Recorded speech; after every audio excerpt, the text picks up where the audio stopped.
Boxy, Boxy, we're live. I'm Larry Harnish. This is Boxy with the first installment of the Black Dahlia Book Club. You may remember that I used to do an Ask Me Anything on George Hodel and Steve Hodel.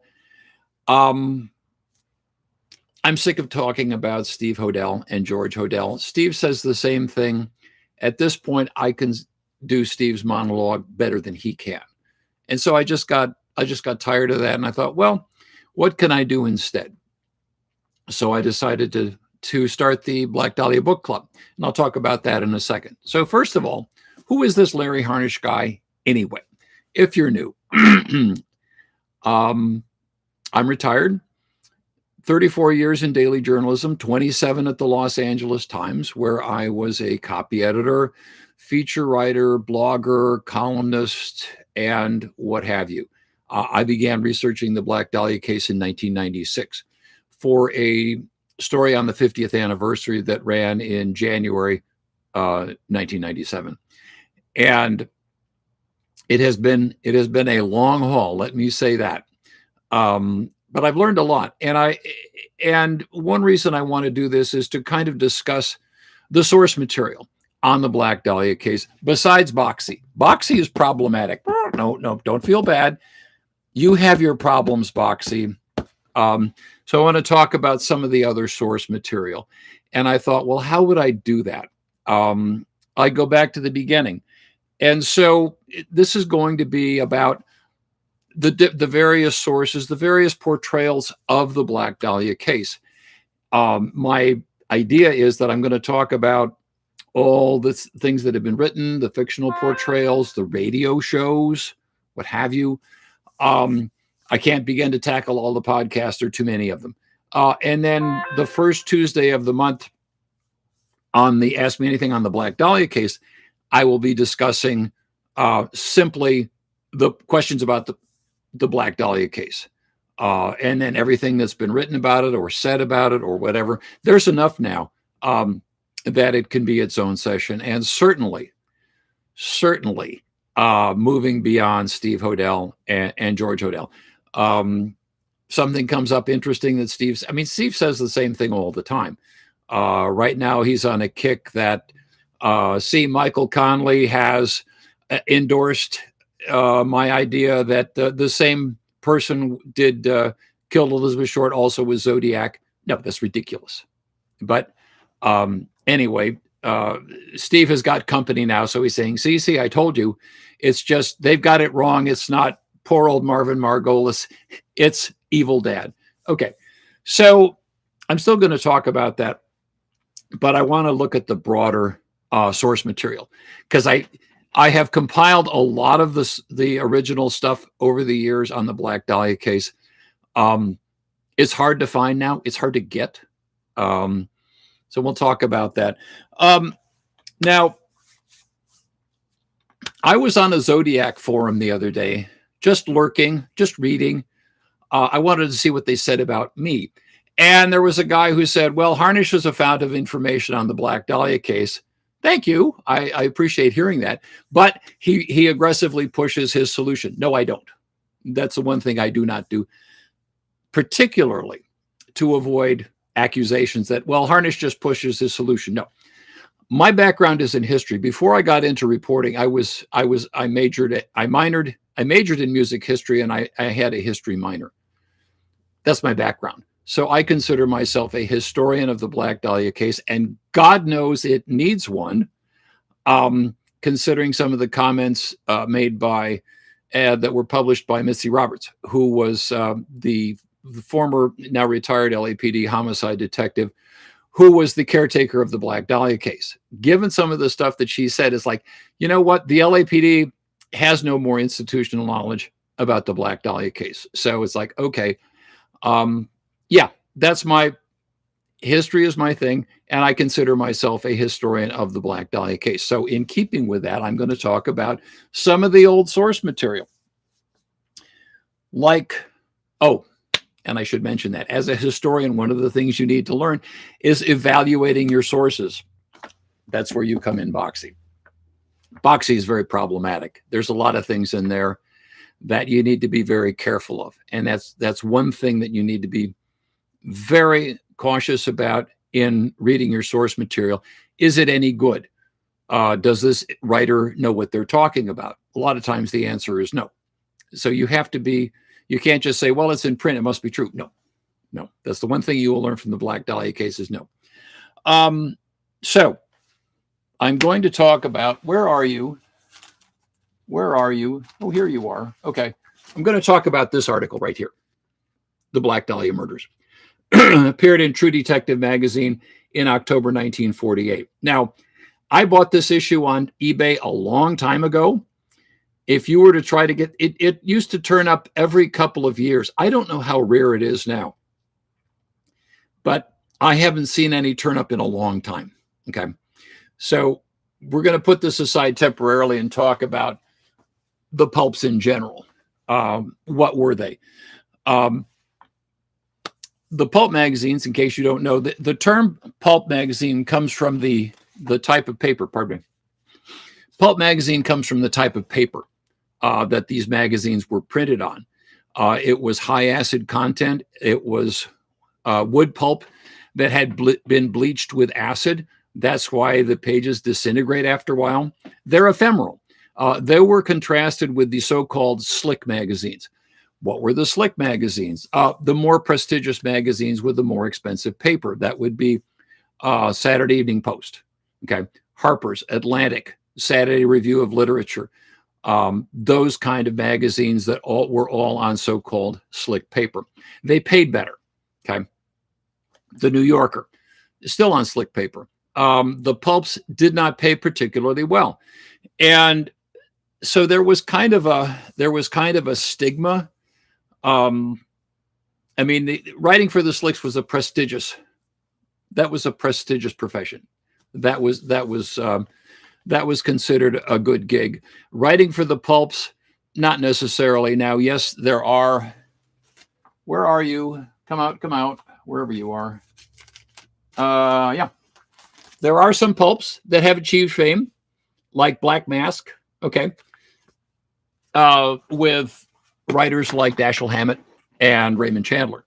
Again, so they have kind of a cult following, but they did not pay particularly well. They paid maybe a few cents per word versus the slicks paid more. And so that was kind of the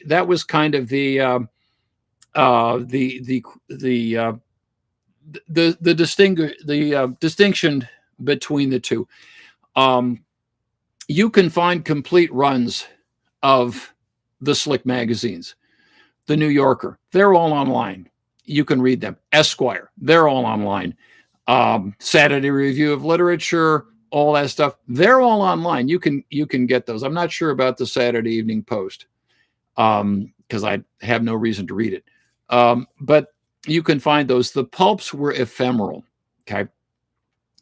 The pulp magazine was the kind of thing where you would pick it up at the beauty salon or the barber shop, or you'd read it on the bus or whatever. You were done with it. You would pass it on to somebody else or toss it, that kind of thing. They were ephemeral. They were disposable. And so, and they have a long history. Somewhere I have a copy of Captain Billy's Whiz Bang. If you've ever seen The Music Man, that song, We Have Trouble in River City, where the kids are reading Captain Billy's Whiz Bang. Okay, that was a real pulp magazine for kids, humor magazine, published by Captain Billy Fawcett. Recognize the name Fawcett Publications. Yeah, that was Captain Billy's Whiz Bang. So the pulps have kind of a long history. But the pulps would, if you went into like a newsstand in the 1940s, because that's what we're talking about is post-war America. If you went into a newsstand in post-war America, you would have all these pulp magazines by genres, fiction and nonfiction. The nonfiction would be the romance magazines, the confession magazines. And the confession magazines were actually, that was a particular skill. And if you want to know what the confession stories were like, Look up Aggie Underwood's interview with Red Manley. It is a perfect, pitch perfect example of what a confession story was like. So you had your confession stories, you would have your romances, Westerns. Oh, the Western magazines. Yeah, very popular. All these little subgenres that would get broken down. Science fiction. Oh gosh. I've got a couple of these. Hang on. Okay. Manhunt. These are later. I think these are from the 50s. They got smaller. Yeah. Ellery Queen's Mystery Magazine. Science fiction and fantasy. Yeah. The magazines got smaller. Anyway, but there were all these genres. Oh, and the men's magazines. The girl. Action for Men. Oh, these were popular.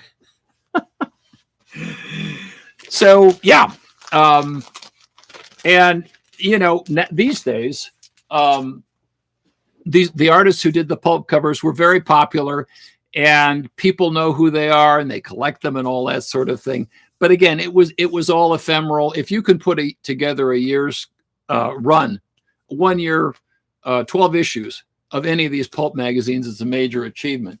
And where did you go? Black Mask. Nobody has a complete run of Black Mask. That's how rare it is. UCLA has a lot of them, not everything, but a pretty darn near complete collection. The ones that they don't own, they've got Xeroxes of them. Okay. So they were ephemeral, they were disposable, all that kind of thing. And so we get into, and along with the fiction, there was the nonfiction magazines. There would be trains. If you were a train hobbyist, there was a pulp magazine for you. Electronics. Now, I think Popular Mechanics and Popular Science, I think those were slick magazines, but there was a Mechanics Illustrated, and that was kind of a little more pulpy. But they were all, these were all ephemeral magazines. And then, of course, we get into the detective magazines, like Ellery Queen. And True Detective, where are you? Oh, that's Action for Men. Where did you go? Ah, yes, here. Okay. True Detective. This is actually not the first pulp magazine article about the Black Dahlia. One of the earlier ones was Police Gazette. Note the cover. Notice they knew their audience. This was the kind of magazine that you would pick up in the barbershop or something like that. But yeah, there's let's see, when is this? What's the date on this? What's the date on Police Gazette here? August 1947. Okay, so this came out within a few months of the murder of Elizabeth Short. I wouldn't pay any big money for something like this. I got it on eBay just sort of as a curiosity. But again, these things now are ephemeral. They're hard to get. And if you're a collector, I don't know if anybody knows what something like this goes for these days. Let me know. I haven't any idea. But anyway, so you would have the True Detective magazines. And again, it's not a prestigious job. This is a true story. A friend of mine from elementary school said that his dad was a business executive in Chicago. Okay. Deathbed confession. All the things you're going to confess on your deathbed. His dad confessed that he was a pulp magazine writer. And on his deathbed said, yeah, these were my pen names that under which I wrote pulp fiction. It was not at all a prestigious thing. But that is a true story. The kind of stories that you get and the kind of story we have here. Now, this was a cover story. Okay. So it's longer, and whatnot. But the main thing about the pulp stories is that, there's no original research at all. um, at all. There is no original research. It's all put together from newspaper clips and that kind of thing. Um, and uh, it's strictly whoever wrote these. It was either to pay the bills, pay the rent, buy the groceries, that kind of thing, or to, because if you're writing under a pen name, nobody knows it's really you. Maybe to kind of scratch that itch of being a paid writer. There was a guy. Where are you? Action for Man. There's a story in here by a guy named no, wait a minute. It would be a sideline for a newspaper writer, or if you were a Hollywood centerist or something like that, scenario writer or whatnot, and you needed a little extra pocket money, you would write one of these things, and that was it. And the whole idea was to make money, pay the rent, pay the buy groceries, that kind of thing. And so that's what it was all about. The mystery, the true detective magazines, and there were a bunch of them. There's, God, what is it? Actual Detective and all that kind of stuff. They float around on eBay. You can see these things. They are the historic crime. They're kind of sensational. They like that sort of elevated tone. And not all of them, but some of them, they have they will do the black bars over the eyes and all, and all that kind of thing. They're a trip. So you've got that. But anyway, there is sensationalism and all that kind of thing. And so that's what you find in this True Detective issue of this issue of True Detective magazine. There was obviously no Google, no Wikipedia in those days. And for this article, you can tell it was strictly taken from the newspapers. Whoever wrote it had access to the LA and the San Diego papers. However they would do that. You could go to the library, go to the morgue. You could go to, if you subscribe to a clipping service. What a clipping service was back in the days of lots of newspapers, you paid somebody to cut out articles on certain subjects and mail them to you. That was a clipping service. And the movie stars tended to do that. Any movie star would say, any articles about me, that kind of thing. So the main thing is there is no, where did you go? There's no original reporting in here. Okay. It's all taken from the newspapers. There's no original reporting, nor should you expect to have any original reporting in them. So the bigger one of the interesting questions is, who is George Clark? George Clark ostensibly wrote this story. If it wasn't a pen name, I don't know. I did a little research trying to find George Clark. He's hard to find anything about. There were articles by George Clark written in various detective magazines going back to the 30s. Was that really George Clark? Was it a pen name? I haven't any idea. I don't know. But that the article is by George Clark. So if people read the article that I posted online, and somebody asked, hey, when you post something online, can you not make the watermarks so annoying? And the answer is no. If there's one thing I've learned about the Black Dahlia material, it's theft. Everything I post original about the Black Dahlia case gets stolen, especially the images. Definitely. Any images from the Black Dahlia case, they get ripped off.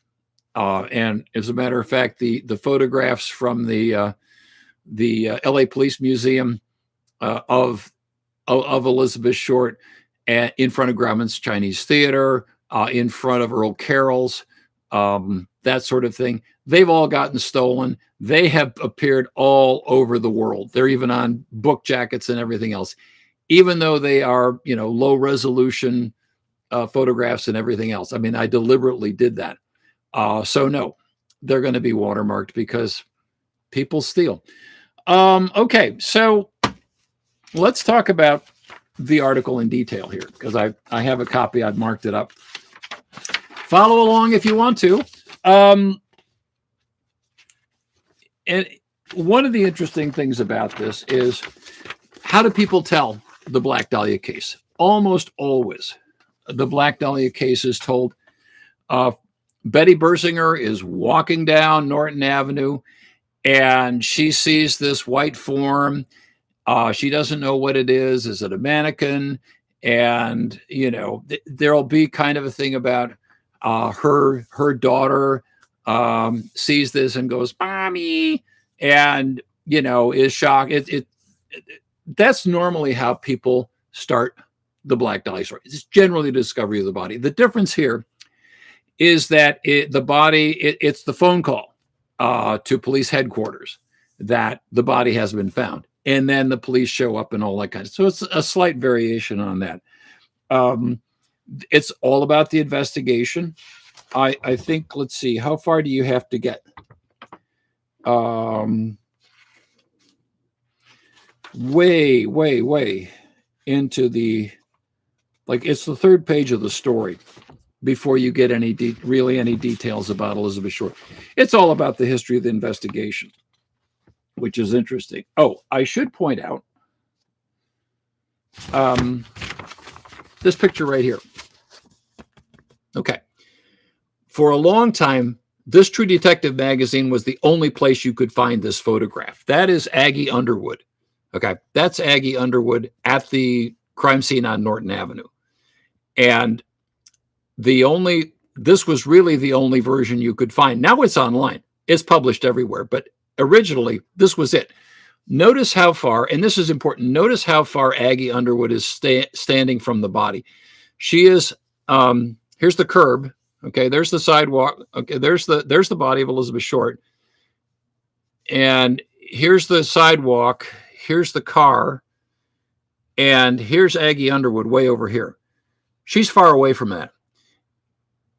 More important is, how was this picture taken? Okay. It was taken by a guy named Ben White from the Herald. He got up on top of a car. That's why it has this perspective that it does. He got up on top of a car to take the picture. And that's how it was done. It is not the only photograph that was taken from the roof of a car. If you're familiar with the panorama of Norton Avenue and cars in the middle of the street and all that sort of thing, that was taken from the roof of a car. If you see the uncropped image of that, you can see the roof of the car. You can maybe see the hood of the car, that kind of thing. But again, notice how far away from the body she is. This guy here is a detective, and he is keeping people away. Now, I don't know who these guys are. I've never been able to identify them. But the notion that everybody was tromping all over the crime scene is incorrect. The pictures you see later are once Harry Hansen and Finest Brown get there, the lead detectives. Then things are eased up a little bit. And the reason you don't see any crime scene tape, they didn't use crime scene. They used rope instead of crime scene.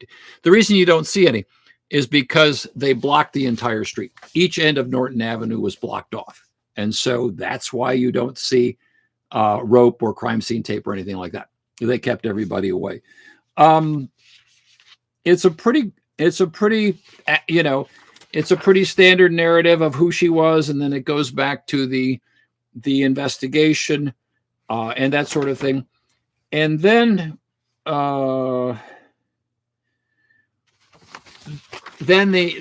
just to kind of flesh out the article, the writer George Clark talks about other murders in San Diego, because Elizabeth Short had been staying with the French family in San Diego. All of a sudden, there's all these other murders in San Diego, none of which are related at all. But that's the kind of thing that writers and newspapers do, is when they're writing a story about any big news event, they will throw in all these other incidents. In in this article, it's the murders in San Diego, but the newspapers did that as well. The San Diego newspapers did that, and then the LA papers did that as well. That's where you get the so-called lone woman murders, which the writer also gets into. Way, way, way, way down here.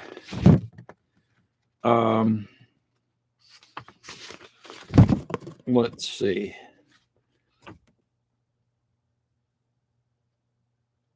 Yeah, it's pretty much on the last page of the article where he talks about Jean French, and let's see, who else does they talk about here? Evelyn Winters, Elizabeth Trelstad, Marion Newton. There are all these other murders that the writer attempts to drag in simply as padding. What it is padding. It's to flesh out. Remember, you're getting paid per word, so you want to throw in as much stuff as possible. Now, what I said was there's no original reporting in this story at all. Zero. And you shouldn't expect that. It is simply a rehash of what was in the papers. A lot of it is very inaccurate. There's a lot of mistakes in here. Let's see. I marked some of them. Let's see. There's one where, let's see. Yeah. There's a lot of stuff in the beginning about the false suspects. The newspapers, and that's how you can tell he was writing it from the newspapers, is because the newspapers in the early days got caught up in all these false suspects. So-and-so was picked up, so-and-so was picked up. And now those are just a distraction. We don't care about those guys. It was somebody was picked up for a day and then let go. And it's like, we don't care about that. It's just a distraction. We do see the salient quotes here from Mary Unkefer about the tattoo on Elizabeth Short's left leg. She was not a barfly. Let's see. But again, there are. Oh, yeah. I mean, there's wild mistakes. There's wild mistakes in here about how Elizabeth Short's mom, Phoebe, and all of the sisters came out to Los Angeles. No, that didn't happen. And the article says Jack Donahoe, head of homicide, was at the crime scene. No, he didn't come to the crime scene. So what would you do with this? What would you do with this story? The most important thing about this story is all the stuff about Paul DeRiver. That's why this article is important. That's why I'm even talking about it, because this magazine article right here was read by a guy named Leslie Dillion. And he wrote to Paul DeRiver is mentioned prominently in the article. And so poor old Leslie Dillion wrote to Paul DeRiver, the self-styled police psychologist, or psychiatrist rather. Hey, I know a guy who might have done it, blah, blah, blah. And that was the beginning of the Leslie Dillion fiasco, which I'm not going to get into today. I may do like the next session on Paul DeRiver. I'm not sure yet. Paul DeRiver wrote a book about sex criminal. Paul DeRiver was the self-styled expert LAPD on sex criminals. And he interviewed pretty much every sex criminal. Excuse me, just a second here. Late breaking text from somebody or other. Hang on. Anyway, don't worry about that now. So DeRiver was a self-styled expert on sex crimes. He interviewed pretty much every sex criminal in Los Angeles. And it was published by a professional printer, book publisher that was limited to law enforcement and that kind of thing.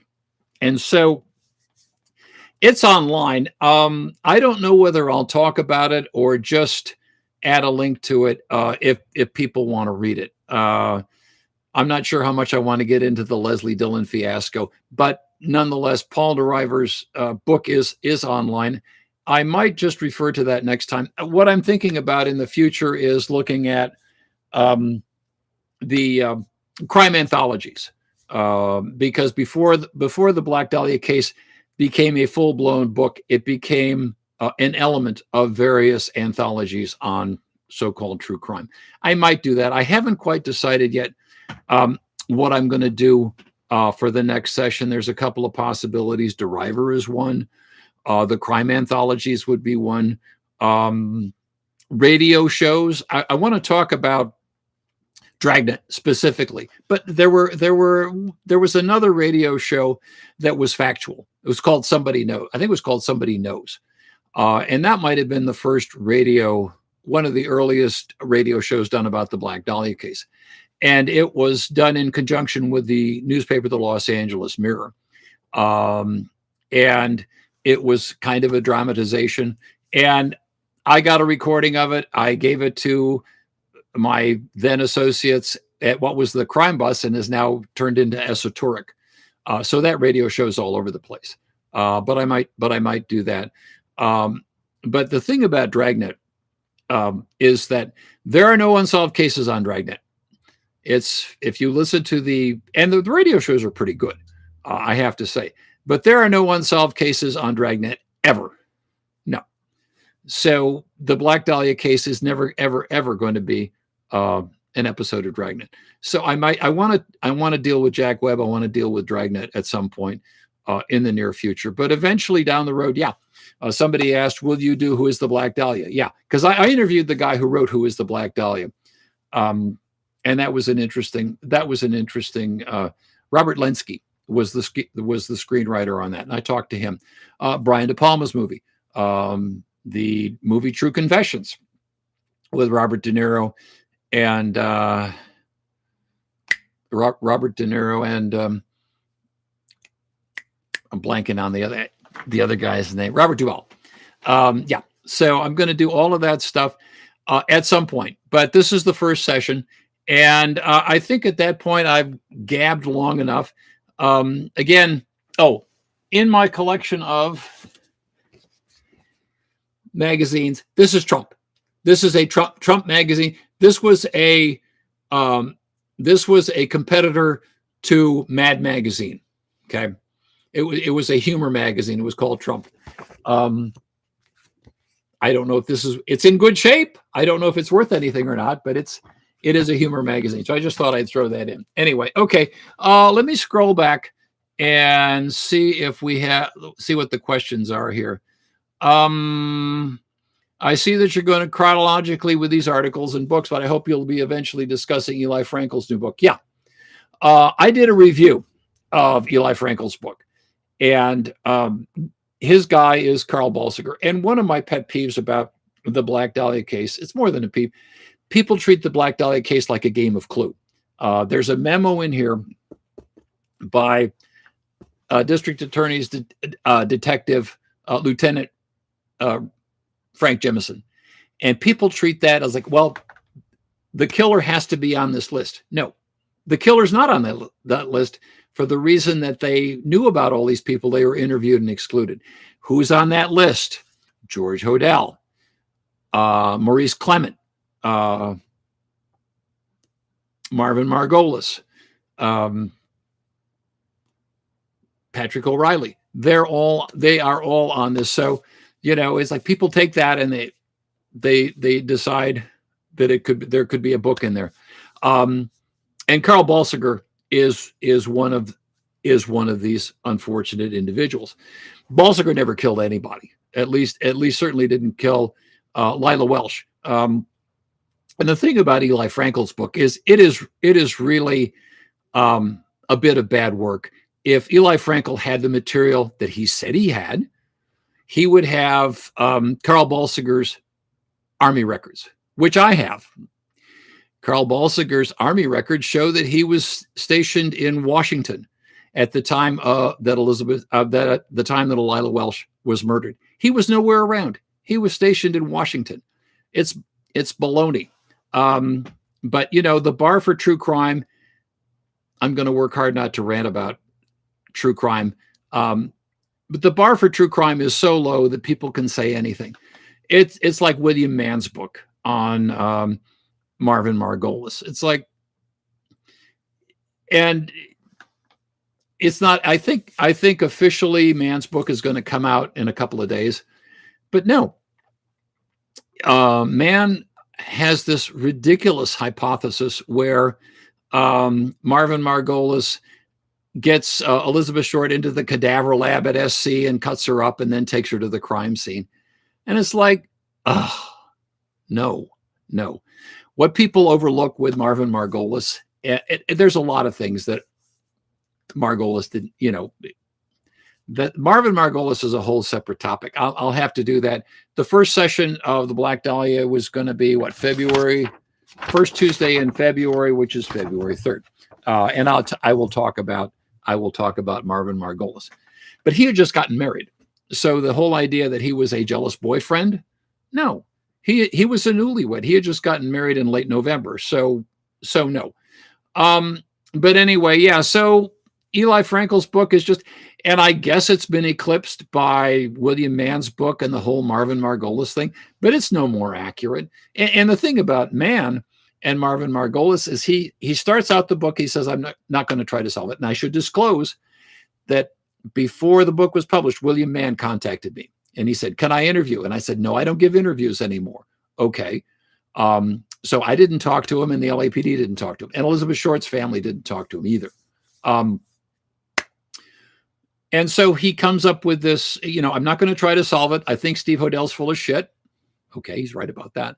But I'm not going to try to solve the case. So he starts the book saying, well, I'm not going to try to solve the case.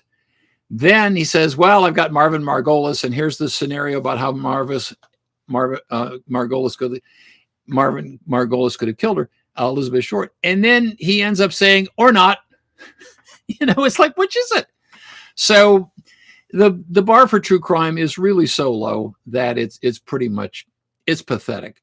But anyway, yeah, I plan to do more or less chronological, but I want to get all the different genres in there. I do want to talk about the movies. I do want to talk about the radio shows. I do want to talk about the crime anthologies. So I want to hit all of that. Yeah, exactly. Steve keeps trotting out this Zodiac drawing that's really an artist concept of a wanted poster. It's not a real wanted poster, and Steve has fessed up to that, and he does it anyway. I don't know. That's Steve Hodel for you. That's why I'm tired of talking about Steve Hodel. Let's see. Original issue of Astounding. Yeah, the science fiction magazines go for more, and it's kind of interesting. There was a whole little school of science fiction writers here in Los Angeles after the war. Robert Heinlein, for example, lived in LA, and Ray Bradbury lived here. And there's a fun little story in one of the newspapers about how Ray Bradbury had written, he sold newspapers on a street corner, and he had written his first book. Ray Bradbury, newspaper vendor. So, I mean, there was this little school of science fiction writers here in Los Angeles. They would get together, and I think it was at like Clifton's Cafeteria or something like that, but they would get together every so often. And maybe L. Ron Hubbard would drop in from time to time. I don't know. Maybe.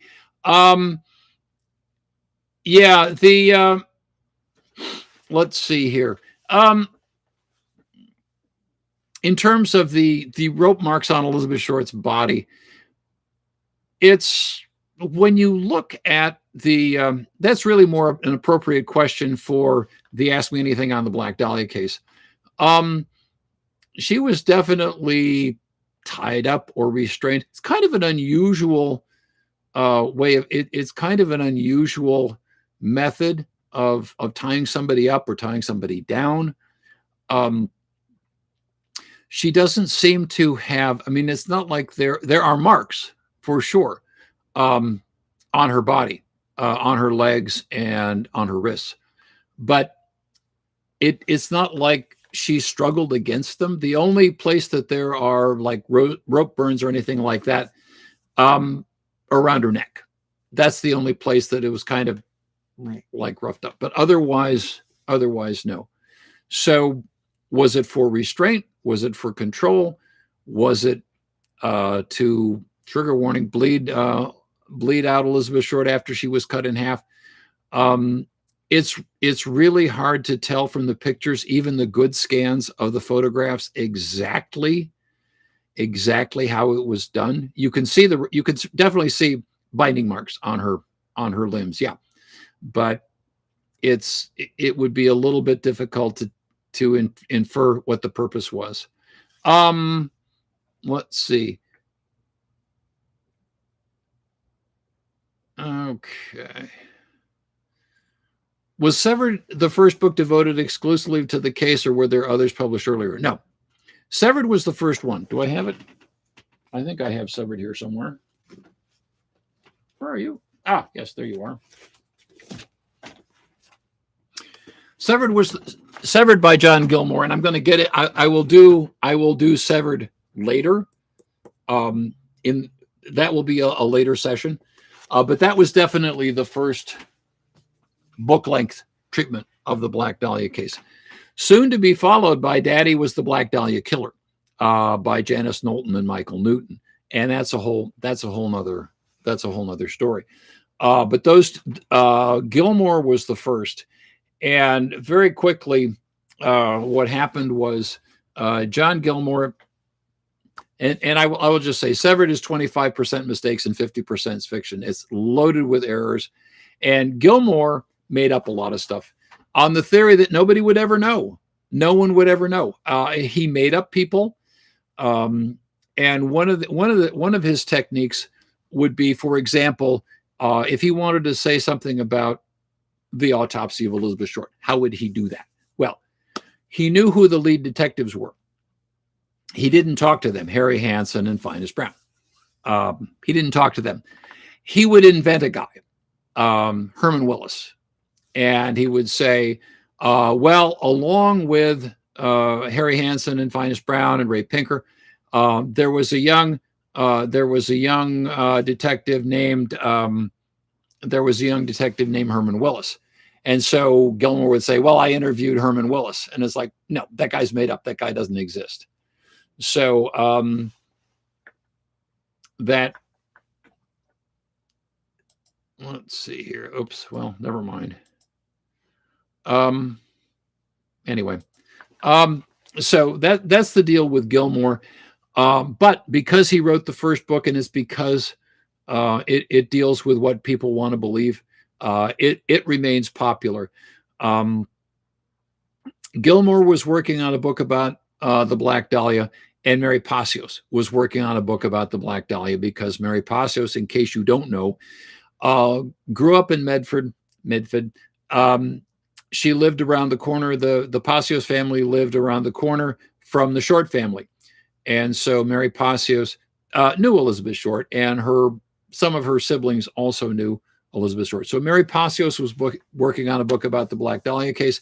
John Gilmore was working on a book about the Black Dahlia case, and they got together, and they were an item for a while. And if you find an early edition of Severed, this is not the early edition. It's the one with the Elizabeth Short's mugshot on it. You'll see that it's dedicated to Mary. Later editions are not. They had a falling out, but they were collaborating. Gilmore and Mary Pacios were collaborating for a while on a Black Dahlia project. And who would they interview? Will Fowler, the total BS artist. Do I have his book here somewhere? No, that's there we are. This guy. We're going to have so many books to talk about. This is Will Fowler at the Black Dahlia crime scene. Okay, Mary Pacios and John Gilmore interviewed Fowler, and Will probably lied to them like he lied to everyone. But you can't, Will actually was at the crime scene, but his description of Mary Pasos and John Gilmore is two non-entities. Um, Will considered the Black Dahlia his literary property, and he lied to everybody about it. He lied to me. I'm sure you've heard the same. If you're a regular, you've heard me say this before. Will Fowler, I treated Will Fowler like a friend, and all he did was lie to me. He lied his head off to me. I used to take him to lunch, and he would tell me these stories, none of which were true, but he lied to everybody. I mean, that was Will Fowler. So that's kind of where we are with the next session. As I said, I'm trying to think. I'm trying to decide. I'm not sure I want to spend an entire session on Paul DeRiver, and the Leslie Dillion fiasco just makes my head hurt. But it did happen, and it did very, very briefly, since we've got some time. Leslie Dillion read the article in True Detective. He read this article. He wrote to Paul DeRiver, and Paul DeRiver got this idea that Leslie Dillion had a split personality, and under this split personality killed Elizabeth Short. And so the individual that Leslie Dillion was identifying was actually, he was talking about his other personality. No, that didn't happen. And Leslie Dillion used another name, and it's really hard to remember all the different names because everybody had a different name the stage name that they used. Leslie Dillion had a different name. Anyway, the guy that he said could have done it, they thought he was, DeRiver thought he was fictitious. No, he was a real guy. They finally found him. And so he told his song and he told his story. But in the meantime, DeRiver did this off the books investigation of Leslie Dillion. He didn't tell Homicide Bureau or the Homicide Division. He didn't tell Jack Donahoe. He didn't tell the lead detectives in the Black Dahlia case. Hey, I've got this guy wrote to me, and I think he's a pretty good suspect. He didn't do any of that. What DeRiver did was he started this informal, off the books correspondence with Leslie Dillion, where he was going to hire Leslie Dillion as a private secretary. And so he had Leslie Dillion fly out, not to Los Angeles, but to Las Vegas. And so DeRiver, not telling the Homicide Division what he was doing, he inveigled the Metro Division, the gangster squad, to go up to Las Vegas with him and pick up Leslie Dillion, which they did. And they started driving back from Las Vegas to Los Angeles.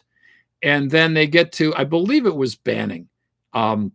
They get there and they pull into a dude ranch and they start questioning Leslie Dillion.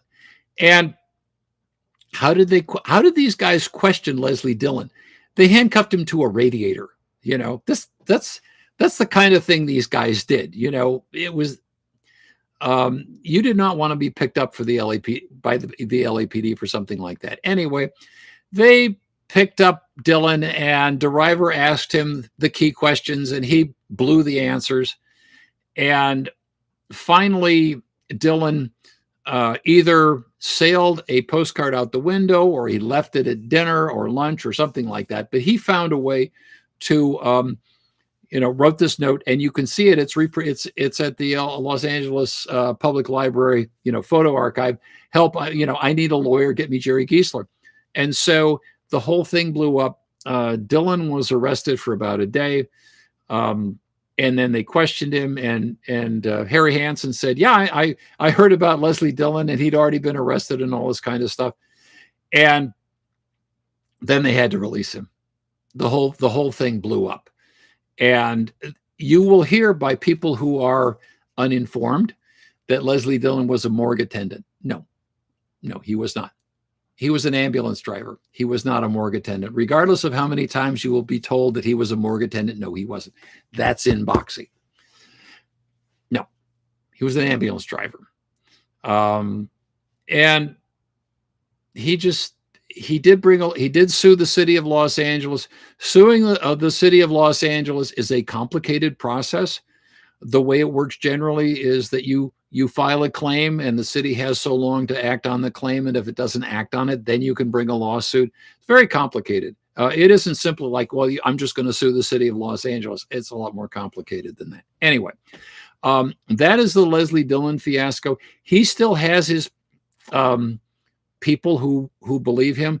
One of the first people to contact me after I wrote my story in 1997 about the Black Dahlia case was a guy named Donald Freed, who, since you mentioned P.U. Eatwell's book, her book is dedicated to Donald Freed.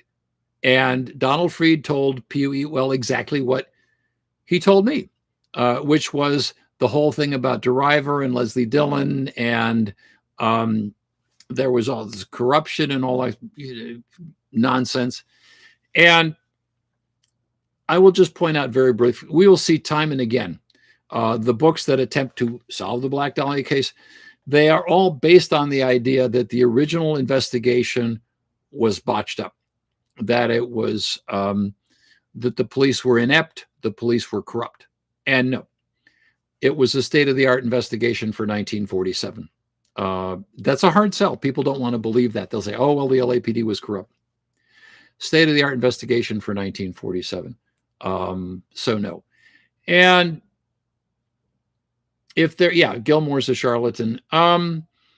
Anyway, yeah, Eatwell, you know, if P.U. Eatwell had talked to me for 10 minutes, I could have told her that. And the thing about P.U. Eatwell's book is there is a mountain. Most of Boxy here is stuff about the Leslie Dillion debacle. Most of it deals with Leslie Dillion.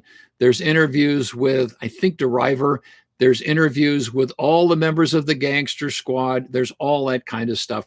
That's the bulk of it, and a lot of there's a lot of documentation on how they eliminated Leslie Dillion as the killer. He was in San Francisco, and so P.U. Eatwell had to either overlook or ignore a lot of that. And that's my beef with not only that book, but with Eli Frankel's book and William Mann's book. Okay. They all, if they have the resource material that they say they have, they know the story's junk. They know that. And they overlooked it to get a book out of it. So anyway, I think that's a good wrap for this time. The next Black Dahlia Book Club will be February 17th. If you have requests for what to do, leave them in the comments on this one. All comments are held for moderation because I do get certain amateur code breakers, shall we say, have sock puppets. I know who you are. And so I moderate all comments on the video and also on my blog. Nothing's getting through unless I approve it. That's how I am. And for those who noticed, yes, I have a new shirt. People ask, don't you have more than one shirt? Yeah. This is going to be my Black Dahlia Book Club shirt. Thank you very much. Anyway, the next session is February 17th for the book club, February 3rd for the Ask Me Anything on the Black Dahlia. And the blog is the LA Daily Mirror. Let me put that in the...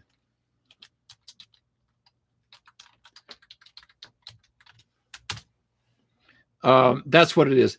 Anyway, so yeah, if you have questions, leave them in the comments, or you can email them to me, what have you.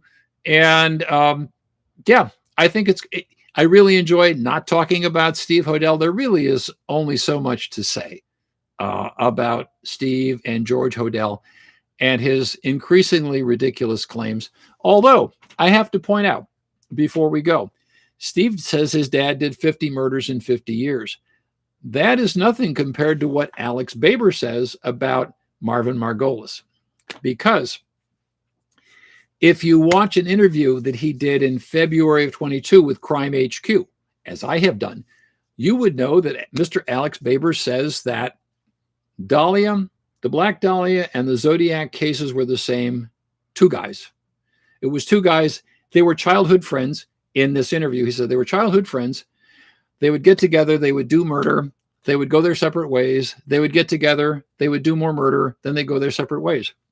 So not only were these two guys, the Black Dahlia and Zodiac. Oh, no, no, no, no. You also get the Atlanta child murders. What? Yeah. And if you act now, you get the Chicago lipstick murders. What? And you get the Circleville letters. And that's not all. You also get the DC freeway phantom. 107 homicides, allegedly, according to Alex Baber, by these two guys. So it isn't just the Dahlia and Zodiac. It's all these other cases. Yeah. And I will leave you with that little thought. Thanks for showing up. It's been fun. And thanks for listening. And I will see everybody February 3rd for the Ask Me Anything on the Black Dahlia case, and February 17th for the next Black Dahlia Book Club. I will make an announcement like a week before. I'll do a video announcement on what I'm going to talk about. And if it's my content, I will post it on the blog with obnoxious watermarks. If it's something that's already online, I will just post a link to it. But in any way, yeah. So I hope you had fun, and I'll see everybody later. Say goodbye, Boxy.